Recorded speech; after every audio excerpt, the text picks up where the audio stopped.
From Dr. to Director Maria Jones, Record Keeping and Information Security Administration. Subject: Revision of SCP-076 SCP file.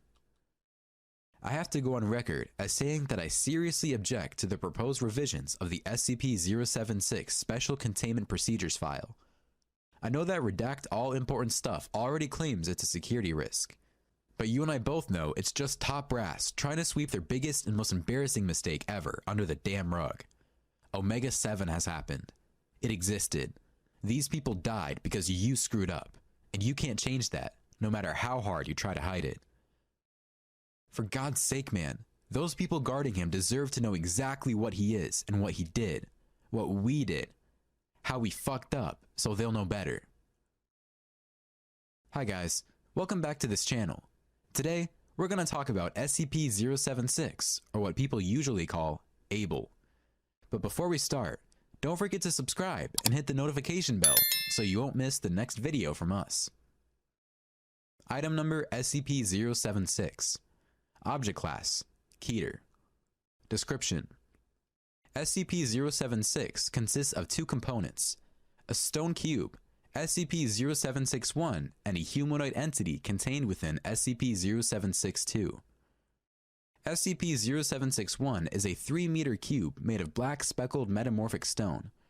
All surfaces outside and within SCP-0761 are covered in deeply engraved patterns corresponding to no known civilizations.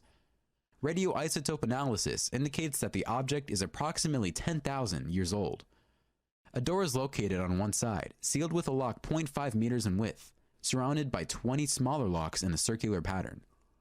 As of yet, none of the keys have been found, making the door impossible to lock once closed. Interior temperature is approximately 93 Kelvin and cannot be altered by any means, internal or external. Directly in the center of the room is a 2.13 meter tall stone coffin, held in place and sealed shut by several chains of unknown make and substance, which are attached to the inner corners of SCP-0761. SCP-0762 resembles a lean, Semitic human male in his late 20s. Hair is black and eyes are gray, skin tone olive. Subject is 1.96 meters in height and 81.65 kilograms in weight. Numerous tattoos depicting arcane and occult iconography are present all over the body, mostly in the form of leering demonic faces, and ranges from subtle to openly ostentatious. Subject, when encased inside SCP-0761, is technically dead. However, occasionally SCP-0762 will awaken, effectively reanimating, complete with all vital processes needed to sustain a living human being. Subject will then attempt to leave SCP-0761. If successful, subject will enter a trance state and seek out the nearest human being, ignoring all other living things in the process. Upon coming into contact with living humans, SCP-0762 will enter a rage state in which it attempts to engage and kill all human beings encountered. To date, only the subject's death has been shown to be effective in ending these rampages. Terminating SCP-0762 is often problematic due to its significant physical abilities. Subject has superhuman strength and speed, and although not invulnerable, has shown a remarkable ability to ignore pain and shock, pressing on despite what would be debilitating wounds in normal humans. Prior encounters have shown that SCP-0762 has the ability to, among other things, rip through a reinforced steel security door over the course of 4 minutes of sustained assault, clear over 64 meters of distance in under 3 seconds, take multiple 50 caliber BMG rounds to the head and survive for several minutes to continue killing, despite severe damage to the cerebellum, SWAT handgun and assault rifle caliber bullets out of the air with a length of steel rebar, survive for over 1 hour deprived of oxygen before finally asphyxiating. SCP-0762's most unusual ability, however, is its ability to apparently materialize bladed weapons out of nowhere. Slow-motion video footage reveals that blades in question are actually pulled from a miniature dimensional rift, described as a small hole in space. Where this portal leads is unknown, as is how SCP-0762 is capable of generating said rifts. Footage of the blades in question shows them to be made out of a completely non-reflective black material appearing as a black void in space. As the blades rapidly vanish after leaving the subject's possession, no structural analysis is possible at this time. SCP-0762 has effectively been killed several times in various manners. Sustained fire from multiple heavy-caliber machine guns, asphyxiation, crushed beneath a 13.6 metric ton piece of elevator equipment for use on SCP-0761, cremation through the use of thermate TH-3 grenade placed directly inside of SCP-0762 open chest cavity. During the worst breach to date, Containment Area 25, which previously housed SCP-076, was forced to detonate its on-site warhead as a last attempt to contain SCP-0762 while it was attempting escape, resulting in total destruction of the site and all on-site personnel.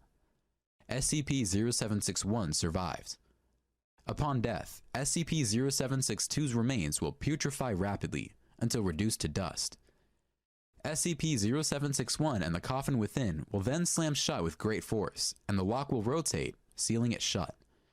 SCP-0762 will then reform with the coffin, a process taking anywhere from 6 hours to 25 years. What posthumous analysis of SCP-0762 exists show that it is an internal system highly different from our own, documented in Special Containment Procedure.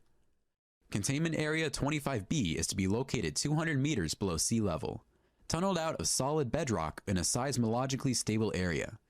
Sole access to the containment facility is to be through a vertical elevator shaft separated every 50 meters with a reinforced blast door, constructed of 20 centimeter thick material shielding.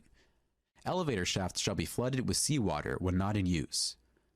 Containment Area 25B is to be constructed with the following components: an outer security perimeter against outside threats, staffed by security personnel trained in close quarters battle and counter-intrusion tactics. An administrative and support area, ASA, consisting of support facilities and living quarters for on-site personnel. A primary containment zone, PCZ, consisting of 7-meter cube encased in 1.5 meters of reinforced metal. PCZ is to be designed on the flooded and drained as needed, and should remain filled with seawater unless access to contents is required. A 150-meter killing corridor, which is to be the sole access to the PCZ from the ASA, including water, power, drainage, and ventilation lines. The walls and floor of the corridor are to be reinforced in a similar manner to the PCZ, with the addition of an electric deterrent system capable of delivering a 20,000-volt shock. The security station located at the entrance to the killing corridor is to be staffed with no fewer than 3 armed security personnel on watch at any one point in time. Armament is to include, but not be limited to, at least one CIW system on a pintle mount with a clear line of sight down the corridor, with a plexiglass screen to protect the operator from thrown weapons. In the event of a full breach, all on-site staff are to proceed immediately to the closest security station for weapons and armor distribution. Staff will remain at Alert Condition 1 until SCP-0762 is confirmed neutralized. Should 90 minutes pass after declaration of full breach without a stand-down order being given by Level 4 or higher personnel, final contingency measures will be activated, flooding the entire facility in seawater and sealing off the access shaft for a minimum of 24 hours before retrieval is attempted. This will, by necessity, result in the deaths of all on-site staff. Additional, SCP-076 was found in Mongolia in by archaeologists from England. All members of the expedition were subsequently killed on the return voyage home. SCP-076 was recovered from the ship by the Society, one of the organizations that later merged into the modern Global Occult Coalition, and placed on display in their inner sanctum. SCP-076 remained in storage for years until SCP-0762 became active and escaped on. The reason for SCP-076's activation is currently unknown, but it was at this point that the keys to the outer shell were lost. A massive manhunt lasting over 3 years and took place until SCP-0762 was incapacitated by killing it and causing it to reform inside SCP-0761, by then retrieved and secured by agents of the SCP Foundation. Subject was in custody for 3 more years, under constant supervision, and was terminated whenever it became active.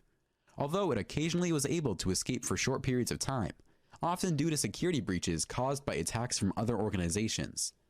The Foundation's death toll due to this was.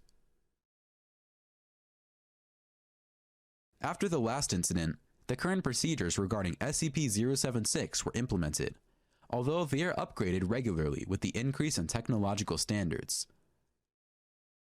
That's all what we know about SCP-076, but certainly there's more than what we think there is.